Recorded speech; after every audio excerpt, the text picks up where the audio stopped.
Don't make these mistakes. We see lower price investors make these same mistakes when a newsletter comes out, or we hear say, hey, take a look at XYZ, we think this has got great potential. There are 3-4 main mistakes that most people make when they invest in low price companies. First, price per share. Investors, the amateur investors, retail investors, they focus on the price per share and not the market capitalization. Now, market capitalization is the number of shares that are totally out there. If they fully diluted the company, how many shares are out there?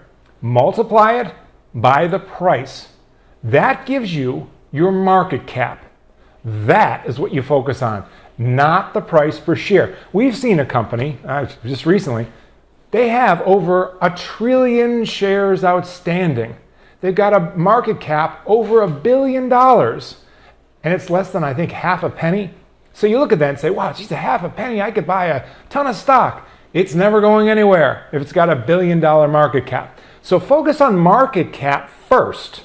Look at that. Now, what we try to do, we start with under $100 million. 100 million, our sweet spot is around the $10 to $50 million market cap range, because it's very easy, much easier for a company with a market cap of 10, 15 $15 million market cap to go to 100 to 150 than it is for a $100 million market cap to grow to $1 billion.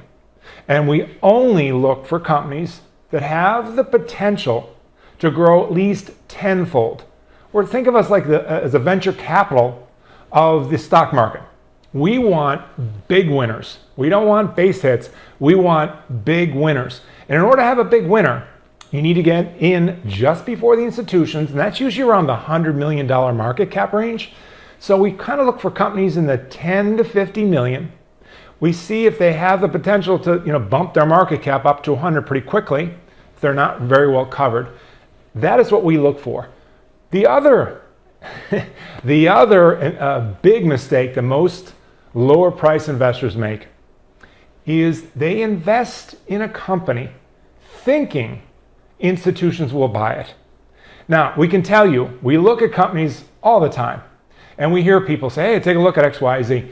And when you look at them and say, an institution will never touch this. They will never touch this stock. It may have the greatest story, but if the balance sheet's a mess or where it trades, they will never touch it.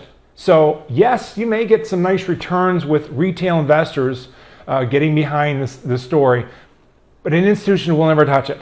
Now, what we do is we look for companies that we know could get involved by institutions or are being acquired or accumulated by institutions right now. There are certain parameters. We know what they use. We can tell you a lot of times the story, we've seen these newsletters and these promo pitches. They're really good. They make it sound like this is the greatest stock in the world. But when you do some due diligence on them, you look at their filings, there's no way an institution will touch them. So the old phrase, sell the sizzle, not the steak. We prefer to look at the steak and not the sizzle. That's what separates us. And that's why lower price investors look for us, they look at us, they value our guidance, our due diligence on these lower price stocks. We can tell you, let us know, send us an email. Hey, can you take a look at XYZ for us? No problem. We'll take a look at it and see if there is a potential for an institution to get involved. But that is the biggest, those two things, price and market cap. And if a stock has the potential for an institution to get involved, those are really the two biggest mistakes low price investors normally make.